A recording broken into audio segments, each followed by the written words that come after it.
اللهم صل على محمد وآل محمد اللهم صل على محمد وآل محمد۔ تلاوت سورہ یاسین۔ بسم اللہ الرحمن الرحیم۔ ان اللہ وملائکتہ یصلون علی النبی یا ایھا الذین آمنوا صلوا علیہ وسلموا تسلیما۔ اللہم صل علی محمد وآل محمد اللہم صل علی محمد وآل محمد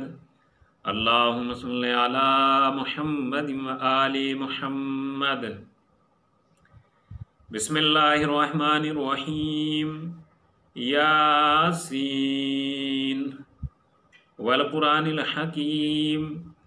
انک لمن المرسلین علی صراط مستقیم تنزیل العزیز الرحیم لتنذر قوما ما انذر آباؤهم فهم غافلون لقد حق القول على أكثرهم فهم لا يؤمنون إنا جعلنا في أعناقهم أغلالا فهي إلى الأذقان فهم مقمحون وجعلنا من بين أيديهم سدا ومن خلفهم سدا فأغشيناهم فهم لا يبصرون وسواء عليهم أنذرتهم أم لم تنذرهم لا يؤمنون إنما تنذر من اتبع الذكر وخشي الرحمن بالغيب فبشره بمغفرة وأجر كريم إنا نحن نحيي الموتى ونكتب ما قدموا وآثارهم وكل شيء أحصيناه في إمام مبين واضرب لهم مثلا أصحاب القرية إذ جاءها المرسلون إذ أرسلنا إليهم اثنين فكذبوهما فعززنا بثالث فقالوا إنا إليكم مرسلون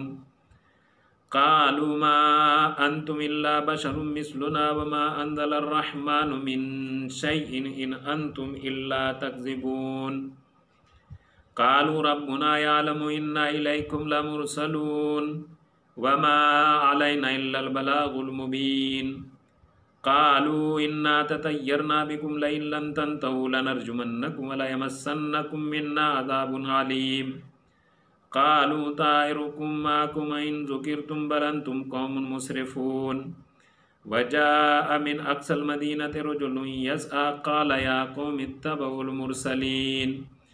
اتبعوا من لا يسألكم أجرا وهم مهتدون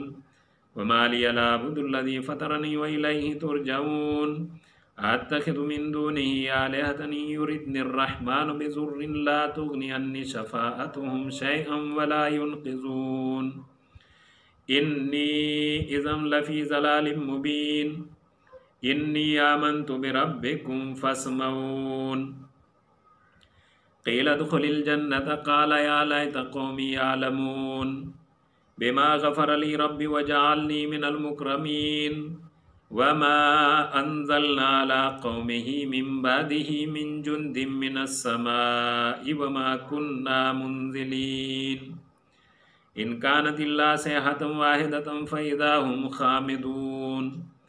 يا حسرة للعباد ما يأتيهم من رسول إلا كانوا به يستهزئون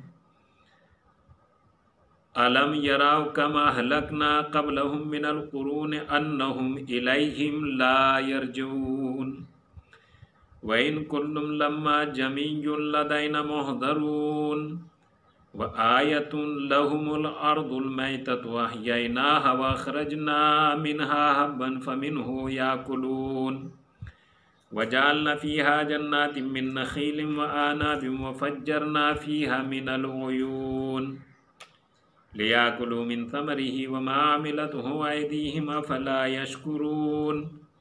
سبحان الذي خلق الأزواج كلها مما تنبت الأرض من أنفسهم ومما لا يعلمون وآية لهم الليل نسلخ منه النهار فإذا هم مظلمون والشمس تجري لمستقر لها ذلك تقدير العزيز العليم والقمر قدرناه منازل حتى عاد كالعرجون القديم لا الشمس ينبغي لها أن تدرك القمر ولا الليل سابق النهار وكل في فلك يسبحون وآية لهم أنا حملنا ذريتهم في الفلك المشحون وخلقنا لهم من مثله ما يركبون وإن نشاء نغرقهم فلا صريخ لهم ولا هم ينقذون إلا رحمة منا ومتاعا إلى حين وإذا قيل لهم اتقوا ما بين أيديكم وما خلفكم لعلكم ترحمون وما تأتيهم من آية من آيات ربهم إلا كانوا عنها معرضين وإذا قيل لهم أنفقوا مما رزقكم الله قال الذين كفروا للذين آمنوا أنطعم من لو يشاء الله أطعمه إن أنتم إلا في ضلال مبين ويقولون متى هذا الوعد إن كنتم صادقين ما ينظرون إلا صيحة واحدة تأخذهم وهم يخصمون فلا يستطيعون توصية ولا إلى أهلهم يرجعون ونفخ في الصور فإذا هم من الأجداث إلى ربهم ينسلون قالوا يا ويلنا من باتنا من مرقدنا هذا ما وعد الرحمن وصدق المرسلون إن كانت إلا صيحة واحدة فإذا هم جميع لدينا محضرون فاليوم لا تظلم نفس شيئا ولا تجزون إلا ما كنتم تعملون إن أصحاب الجنة اليوم في شغل فاكهون هم وأزواجهم في ظلال على الآرائك متكئون لهم فيها فاكهة ولهم ما يدعون سلام قولا من رب رحيم وامتازوا اليوم أيها المجرمون ألم أعهد إليكم يا بني آدم أن لا تعبدوا الشيطان إنه لكم عدو مبين وإن اعبدوني هذا صراط مستقيم ولقد أضل منكم جبلا كثيرا أفلم تكونوا تعقلون هذه جهنم التي كنتم توعدون اصلوها اليوم بما كنتم تكفرون اليوم نختم على أفواههم وتكلمنا أيديهم وتشهد أرجلهم بما كانوا يكسبون ولو نشاء لطمسنا على أعينهم فاستبقوا الصراط فأنى يبصرون ولو نشاء لمسخناهم على مكانتهم فما استطاعوا مضيا ولا يرجعون ومن نعمره ننكسه في الخلق أفلا يعقلون وما علمناه الشعر وما ينبغي له إن هو إلا ذكر وقرآن مبين لينذر من كان حيا ويحق القول على الكافرين أولم يروا أنا خلقنا لهم مما عملت أيدينا أنعاما فهم لها مالكون وذللناها لهم فمنها ركوبهم ومنها يأكلون ولهم فيها منافع ومشارب أفلا يشكرون واتخذوا من دون الله آلهة لعلهم ينصرون لا يستطيعون نصرهم وهم لهم جند محضرون فلا يحزنك قولهم إنا نعلم ما يسرون وما يعلنون أولم ير الإنسان أنا خلقناه من نطفة فإذا هو خصيم مبين وضرب لنا مثلا ونسي خلقا قال من يحيي العظام وهي رميم قل يحييها الذي أنشأها أول مرة وهو بكل خلق عليم الذي جعل لكم من الشجر الأخضر نارا فإذا أنتم منه توقدون أوليس الذي خلق السماوات والأرض بقادر على أن يخلق مثلهم بلى وهو الخلاق العليم انما امرہ اذا اراد شیئا یقول له کن فیکون فسبحان الذی بیدہ ملکوت کل شیء والیہ ترجعون۔ صدق اللہ العلی العظیم وصدق رسولہ النبی الکریم۔ میرے مالک تجھے واسطہ محمد وآل محمد کا قرآن مجید کے اس سورے کی تلاوت جس مرحوم اور مغفور کے لیے کی گئی ہے ان کی مغفرت فرما، انہیں جوار رحمت میں جگہ عنایت فرما۔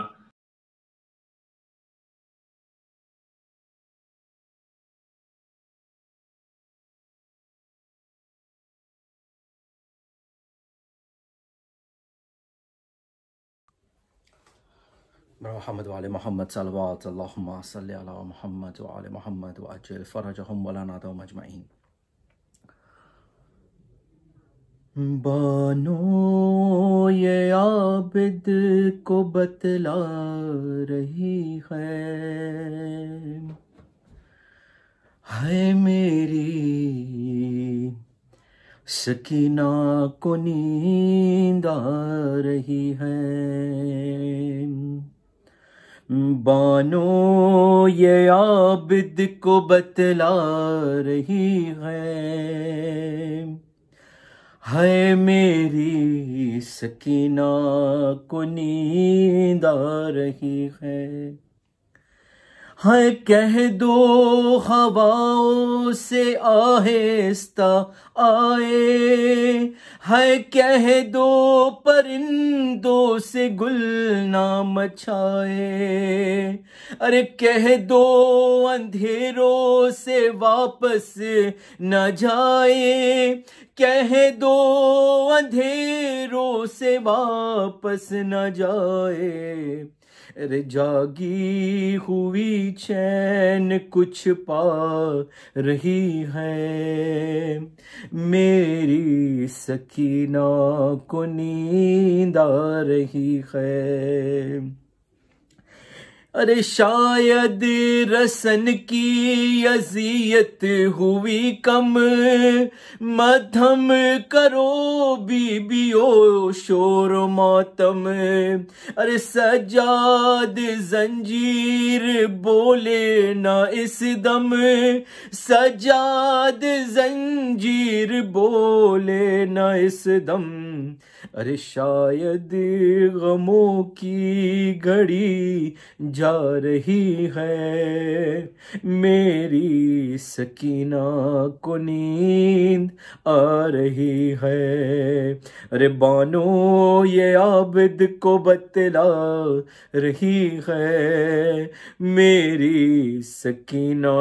کو نیند آ رہی ہے۔ اور زندان کا در اب زور نہ کھولو، اے پہرے دارو اب آہستہ بولو، ارے تم بھی تو جاگے ہو کچھ دیر سو لو، تم بھی تو جاگے ہو کچھ دیر سو لو، بابا کی خوشبو اسے آ رہی ہے میری سکینہ کو نیند آ رہی ہے، کہ اب دھڑکنے کی یہ دل بھی نہ گہرے، نہ بھائی ہے نزدیک اس کے نہ ماں ہے، کانوں سے خون گو کہ اب بھی رواں ہے، کانوں سے خون گو کہ اب بھی رواں ہے، مگر آنکھ بھوجل یہ سمجھا رہی ہے میری سکینہ کو نیند آ رہی ہے۔ یہ سے شام غریبا کی جاگی ہوئی ہے، تماچوں کے ڈر سے نہیں سو سکی ہے، ذرا اب گلے سے رسن جو کھلی ہے، ذرا اب گلے سے رسن جو کھلی ہے، سکون سے جو اب سانس لے پا رہی ہے، میری سکینہ کو نیند آ رہی ہے، بانو یہ عابد کو بتلا رہی ہے، میری سکینہ کو نیند آ رہی ہے، اور میں خوش ہوں کہ سوئے گی میری دلاری، میں قربان اس کے میں اب اس کے واری، بہت سہ چکی دکھ یہ غازی کی پیاری، بہت سہ چکی دکھ یہ غازی کی پیاری، مگر نفس کچھ اور بتلا رہی ہے، میری سکینہ کو نیند آ رہی ہے، بانو یہ عابد کو بتلا رہی ہے، میری سکینہ کو نیند آ رہی ہے۔ اور محمد وآل محمد صلوات اللہم صلی علی محمد وآل محمد عجل فرجہم۔ التماس دعا۔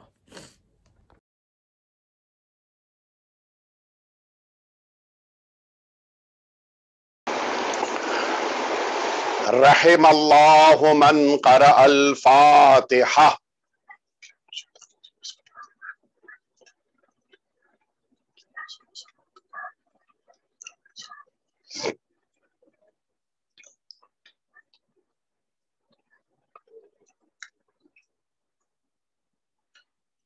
لا حول ولا قوة الا باللہ العلی العظیم، حسبنا اللہ ونعم الوکیل، نعم المولا ونعم النصیر۔ اعوذ باللہ من الشیطان الرجیم، بسم اللہ الرحمن الرحیم۔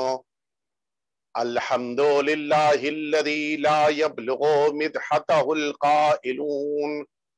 ولا يحصي نعماءه العادون ولا يؤدي حقه المجتهدون، ثم الصلاة والسلام والتحية والإكرام على سيد الأنبياء والمرسلين، سيدنا ومولانا أبي القاسم محمد اللهم صلی اللہ علیہ وعلا اہل بیتہ الاطیبین الانجبین الذین اذهب اللہ عنہم الرجس وطہرہم تطہیرا، اللہم صلی اللہ لا سیما الامام المبین بقیت اللہ فی الارضین، واللعنة الدائمة الباقية على أعدائهم أجمعين، أما بعد فقد قال الله الحكيم في كتابه المبين وهو أصدق الصادقين وقوله الحق، بسم الله الرحمن الرحيم، ولكل أمة أجل فَإِذَا جَاءَ أَجَلُهُمْ لَا يَسْتَأْخِرُونَ سَاعَةً وَلَا يَسْتَقْدِمُونَ۔ صلوات اللہم صلی۔ اذان محترم، اس سے قبل کی مجلس عزا کا آغاز ہو، آپ سبھی حضرات سے التماس ہے کہ ایک دفعہ سورہ حمد اور 3 دفعہ سورہ توحید کی تلاوت فرما کے مرحوم و مغفور حاجی امیر علی حاجی دوست محمد کرم علی مقادم اور ان کے خاندان کے تمام مرحومین کو ایصال فرما دیں۔ اعوذ باللہ من الشیطان۔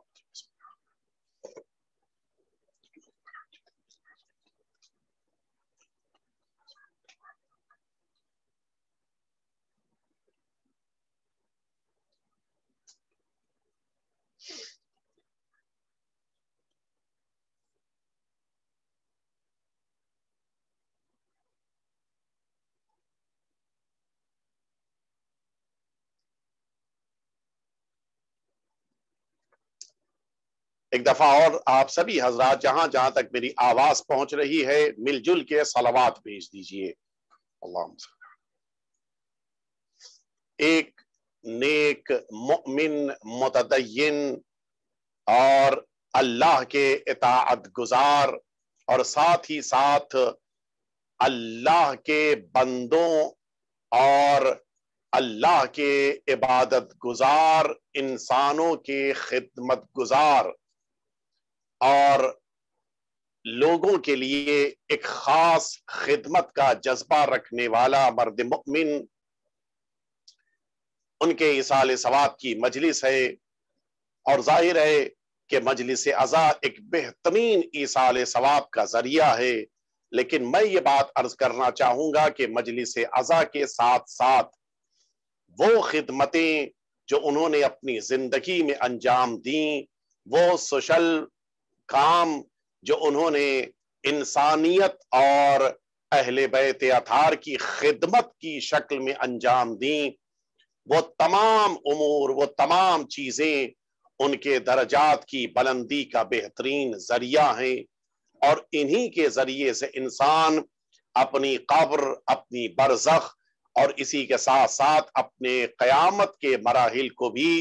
آسان بناتا ہے، اور ان سارے مراحل کو روشن اور تابناک قرار دیتا ہے۔ انسانوں کو ہمیشہ کوشش کرنی چاہیے کہ اپنے اندر ایک خاص خدمت کا جذبہ قرار دیں، اس لیے کہ یہی وہ چیز ہے کہ جس چیز کو اہل بیت اطہار نے پسند فرمایا ہے، اور اسی کے ذریعے سے انسان کے بارے میں یہ بات معین کی جا سکتی ہے کہ وہ کامیاب زندگی گزار کے اس دنیا سے گیا یا اس کی زندگی خدا نہ کرے کامیاب نہیں تھی۔ انسان کی خدمت، اہل بیت اطہار کے چاہنے والوں کی خدمت، عزاداران امام حسین کی خدمت، اللہ کے نیک بندوں کی خدمت، یہ وہ صفت ہے کہ جو انسان کے اندر نکھار پیدا کرتی ہے، اور پھر انسان خود بخود ان ساری خدمتوں کے نتیجے میں اپنے آقا اور مولا اہل بیت اطہار سے قریب ہوتا جاتا ہے۔ تذکرہ موت کا ہے، اور میں نے جس آیے شریفہ کو سورہ اعراف کی 24ویں آیے شریفہ آپ کے سامنے عرض کی، سورہ اعراف کی 24ویں آیے شریفہ ہے، ارشاد رب العزت ہے کہ وَلِكُلِّ أُمَّةٍ أَجَلٌ، ہر امت کے لیے ایک موت کا وقت مقرر ہے، ہر امت کے لیے اللہ نے ایک ٹائم فکس رکھا ہے، اور اسی وقت، اسی موقع پر اس کی موت آنے والی ہے۔ فَإِذَا جَاءَ أَجَلُهُمْ، جب ان کی موت آ جاتی ہے، تو اب قرآن مجید نے یہاں پر دو کلمات استعمال کیے ہیں، لا یستأخرون، کبھی بھی ان کی موت میں تاخیر نہیں ہوتی۔ یعنی مثال کے طور پہ اگر کسی شخص کی موت کو پروردگار نے قرار دیا ہے رات میں 10 بجے، اب یہ گنجائش نہیں ہے کہ 10 بجے کے وقت کو 10:20 قرار دے لیا جائے، یہ ممکن نہیں ہے کہ 10:15 بنا دیا جائے، حتیٰ، یہ تو بہت لمبی بات میں کہہ رہا ہوں، حتیٰ نہ کسی ڈاکٹر کے اندر یہ طاقت ہے، نہ کسی طبیب کے اندر یہ صلاحیت ہے، نہ کسی بھی بڑے سے بڑے ماہر انسان کے اندر یہ ایبیلٹی ہے کہ وہ 10 بجے کی فکس موت کو 1 منٹ آگے بڑھا دے اور 10:01 پر وہ دنیا سے جائے۔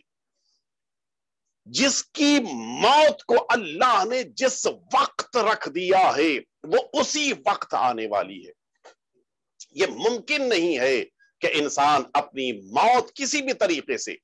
وہ اپنے مال و دولت کے ذریعے سے، وہ اپنی نالج کے ذریعے سے، وہ اپنے بہت سارے اختیارات کے ذریعے سے کسی بھی شکل میں بڑھا سکے، یہ اس کے لیے ممکن نہیں ہے۔ روایتوں میں اس سلسلے میں بڑی تاکید وارد ہوئی ہے کہ انسان کو کبھی بھی اپنی موت کے بارے میں اس قسم کا دعویٰ نہیں کرنا چاہیے کہ مجھے مثال کے طور کے اوپر اتنے دن کی اور زندگی ملی ہے، میں ابھی اتنے دن اور دنیا میں زندہ رہوں گا۔ اس قسم کی بات کرنے کے لیے انسان کو منع کیا گیا ہے۔ ایک شخص کے بارے میں ملتا ہے کہ ابتدائے اسلام میں بڑا ماہر انسان تھا، یہ اچھا طبیب تھا اور دور دور تک اس کا چرچا تھا، بڑا ماہر انسان تھا۔ اس کو پتا تھا، معمولاً آج کے دور میں انسان کو پتا ہے کہ اس کے بدن کے اندر کیا حالات ہیں، کیا کیفیتیں ہیں، لیکن اس زمانے میں ان ساری باتوں کو جاننا، معلوم کرنا بڑا مشکل کام تھا۔ انسان کے اندر کیا کیفیتیں ہیں، انسان کے اندر کتنی رگیں ہیں، انسان کے اندر کتنی ہڈیاں ہیں، انسان کا یہ ہضم کرنے کا ڈائجیشن کا سسٹم کیسا ہے، انسان کی دل کی ساری رگیں کس انداز سے چل رہی ہیں، انسان کی یہ نسیں دماغ تک کیسے جا رہی ہیں، ان ساری باتوں کو، یہ باریک چھوٹی چھوٹی باتوں کو اس زمانے کا انسان جان لے، یہ بہت بڑی بات تھی۔ اس نے پوری طرح سے ان ساری چیزوں کو معلوم کر لیا تھا اور بڑی مہارت تھی علم طب میں، یعنی آج کے دور کا جو میڈیکل سائنس ہے اس پر اسے پورا کمانڈ تھا، اور یہ دعویٰ تھا، وہ یہ کہتا تھا کہ ہر چیز جو میرے سامنے لا کے پیش کی جاتی ہے مجھے اس کے بارے میں تفصیل پتا ہے، مجھے پتا ہوتی ہے کہ یہ میرے بدن میں جا کر کتنا فائدہ پہنچائے گی، کتنا میرے بدن کو نقصان پہنچائے گی، کہاں کہاں پر یہ ڈیمیج کر سکتی ہے، کہاں کہاں کے اوپر یہ بینیفیشل ہو سکتی ہے، ساری تفصیل سامنے رکھی ہوئی غذا کو دیکھ کر وہ بتا دیتا تھا، اور اسی بنا پر اس نے یہ دعویٰ کیا تھا کہ میں کچھ بھی ہو جائے، تقریباً اس کی عمر اس وقت 60 سال کے آس پاس تھی، اس نے یہ دعویٰ کیا تھا کہ کچھ بھی ہو جائے 40 سال تک میری اس باڈی کو کچھ نہیں ہو سکتا۔ وہ یہ دعویٰ کرتا تھا کہ کچھ بھی ہو جائے مجھے 40 سال تک زندہ رہنا ہے، اس سے پہلے مجھے موت نہیں آ سکتی۔ بعض روایتوں میں ہے کہ سرکار امیر المؤمنین نے اسے منع بھی فرمایا تھا کہ یہ کام نہ کرو، اس لیے کہ موت کا اختیار انسان کی صحت پہ اللہ نے نہیں رکھا ہے بلکہ اپنی مرضی پہ قرار دیا ہے۔ میں واضح کر دوں، انسان کی صحت ایک الگ چیز ہے، اللہ کی مرضی الگ چیز ہے۔ ضروری نہیں ہے کہ موت ہمیشہ اس بنا پر آئے کہ انسان کی صحت بگڑ گئی تھی اس لیے موت آ گئی۔ یہ میں صرف اگزامپل دے رہا ہوں، البتہ واقعہ جو گزرا ہے اس میں الگ صورتحال تھی۔ انسان کی صحت کی بنا پر موت بہت سارے اوقات ہوتی ہے، بیماری کی بنا پہ، بدن میں کسی چیز کے خراب ہو جانے کی بنا پہ، ہارٹ کی پرابلم ہو جانے کی بنا پر، یا مثلا برین کی پرابلم ہو جانے، کوئی نہ کوئی پرابلم اندر سے بیماری کی بنا پر موت۔ لیکن دنیا میں کیا ساری موتیں اسی بنا پر ہو رہی ہیں؟ کیا دنیا میں وہ موتیں نہیں ہمارے سامنے آ رہی ہیں کہ جن موتوں میں اچانک انسان کا کسی قسم سے ایکسیڈنٹ ہوا اور پھر اس کی ڈیتھ ہو گئی؟ مولا نے منع فرمایا کہ کبھی بھی اپنی صحت پہ بھروسہ کرتے ہوئے اپنی عمر کے بارے میں اعلان نہ کرنا، اس لیے کہ دنیا انسانوں کی مرضی سے نہیں اللہ کی مرضی سے چل رہی ہے۔ لیکن اب ظاہر ہے کہ جب انسان کے اندر علمی غرور پیدا ہو جاتا ہے، جب انسان کو یہ احساس پیدا ہو جائے کہ مجھ کو کچھ معلوم ہے، میری نالج بقیہ سے زیادہ ہے، تو پھر وہ بڑی سے بڑی شخصیت کی نصیحت کو قبول نہیں کرتا۔ مولا کی بزم سے، بعض روایتوں میں کہ مولا کی بزم سے، بعض میں ہے کہ لوگوں کے درمیان یہ دعویٰ کر کے اٹھا کہ آج سے پورے 40 سال تک مجھ کو کوئی نقصان بھی نہیں پہنچا سکتا اور میں یقیناً زندہ رہوں گا۔ تاریخ کہتی ہے کہ اگلے دن شام کو سورج ڈوبنے سے پہلے وہ دنیا سے چلا گیا۔ ہوا کیا تھا؟ بالکل ایک نارمل سی، معمولی سی بات تھی کہ جس کے بارے میں واقعی سوچے انسان تو حیرت میں پڑ جائے۔ آپ جانتے ہیں کہ انسانی مزاج صفراوی ہوتے ہیں، کچھ انسانی مزاج گرم ہوتے ہیں، کچھ ٹھنڈے ہوتے ہیں، الگ الگ مزاج ہیں۔